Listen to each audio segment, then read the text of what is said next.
मैं गुजरात भरूच से जय भारत ऑटो रिक्शा एसोसिएशन का प्रेसिडेंट सैयद अब्बास रोशन। गई तारीख 13/4/2020 को हमने एक वीडियो वायरल किया था और शेयर करवाया था कि गुजरात के अंदर इतने सब ऑटो रिक्शा एसोसिएशन के प्रेसिडेंट हैं जिन्हों का नाम पहले तो सफ़ी भाई मेमन, ओम प्रकाश श्रीवास्तव, धनजी भाई चावड़ा, जयंती भाई प्रजापति, महेंद्र भाई मोदी, महेश भाई मास्टर, बसी भाई पटेल, राजवीर भाई अहमदाबाद से, यूसुफ भाई घाची वापी से, शहीद भाई वलसाड़ से, राजू भाई भरवाड़ वडोदरा से, इम्तियाज भाई भावनगर और कालू भाई कामरेज और महसाणा से कमलेश भाई, सभी की एक ही रजूआत है कि हमारे ऑटो रिक्शा चालकों को कोई भी जात की सहाय नहीं मिल रही इस सरकार से, चाहे गुजरात सरकार हो या फिर केंद्र सरकार, लेकिन अभी तक कोई जात की सहाय देने में नहीं आई। इसलिए भरूच के और पूरे गुजरात के ऑटो रिक्शा चालक और पूरे हिंदुस्तान के ऑटो रिक्शा चालक आज दुविधा में है, क्योंकि उनके खाने पीने की कोई सुविधा नहीं दी गई है, उनके घरों में दूध नहीं है, उनके बच्चे भूखे मर रहे हैं। कोरोना तो बहुत दूर की बात है, लेकिन बेरोजगारी से मर ना जाए वो पहले तो सरकार को ध्यान देना चाहिए, क्योंकि आज भरूच और गुजरात और पूरे हिंदुस्तान के अंदर जो बजाज ऑटो की रिक्शा चल रही है, वो बजाज ऑटो कंपनी ने भी हमें कोई सहाय की घोषणा नहीं की है। करोड़ों रिक्शा इसकी बिकी हुई है और हमने आज तक बहुत सपोर्ट किया है बजाज की रिक्शा को, लेकिन आज हमें ऐसा लग रहा है कि पूरी गुजरात, पूरा भारत इस बजाज कंपनी की ऑटो रिक्शा को बाइकआउट करे और किसी और कंपनी को हम सहारा दे, क्योंकि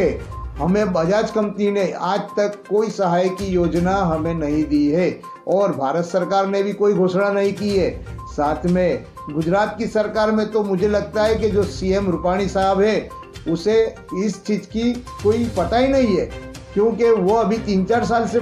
सीएम बने हुए हैं। इसके वजह जो नितिन भाई पटेल हमारे डेप्यूटी सीएम है, वो सीएम साहब जो अगर सीएम पद पर होते तो आज गुजरात के ऑटो रिक्शा वालों को बहुत सपोर्ट मिलता, क्योंकि वो अनुभवी है और गरीबी में से आए हुए नेता है। इसलिए और हमारे जो बड़ा प्रधान है वो भी चाय बेचते थे, कई रिक्शा वाले इनकी चाय की लारी में चाय पीने जाते होंगे, लेकिन उन्हें भी आज हमारे ऑटो रिक्शा वालों का कोई परिस्थिति का ख्याल नहीं है। इसलिए आज मैं मेरे तरफ से और मेरे सारे रिक्शा एसोसिएशन प्रेसिडेंट की तरफ से ये रजूआत वापस में केंद्र सरकार और गुजरात सरकार को भेज रहा हूँ कि हमारी ये दुविधा देखो, हमारे रिक्शा चालकों की परिस्थिति देखो, इनकी गरीबी देखो, इनके घर की परिस्थिति देखो और बाद में कोई योजना आपके तरफ से दी जाए जिससे रिक्शा चालकों को सहाय मिले और इनके अकाउंट में 5-5 हज़ार रुपया डाले जाए, क्योंकि दूध, बिस्किट, रोटी वगैरह के लिए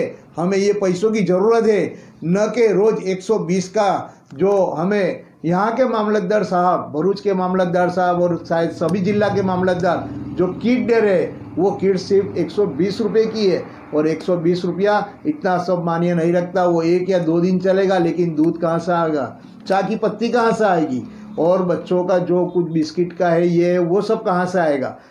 लेकिन सरकार को ये विचार नहीं आता कि हमें भी ज़रूरत है, रिक्शा चालकों को भी ज़रूरत है। हमसे तो अच्छे हैं वो साग भाजी की लारी वाले के जो रोज़ कमाते हैं, लेकिन आज हम लोगों को सेवा देने वाले इंसान को कोई सेवा नहीं दे रहा है। यहाँ का सामाजिक संस्था भी इसे ध्यान नहीं दे रहे, यहाँ के ऑटोमोबाइल कंपनियाँ भी ध्यान नहीं दे रही है और बजाज को तो हम खुद बोल रहे हैं कि तुझे बाइकआउट करेंगे अगर कोई सहाय की योजना जाहिर नहीं की, क्योंकि करोड़ों रिक्शा आपने बेची और करोड़ों का मुनाफा, अब्बजों का मुनाफा कमाया है, उस मुनाफे में से भी हमें कुछ नहीं दिया। तौबा है इस बजाज कंपनी से। आज हमारे माध्यम से गुजरात और हिंदुस्तान के सभी रिक्शा चालकों कह रहे हैं कि इस बजाज कंपनी को बाइकआउट करो और हर दिन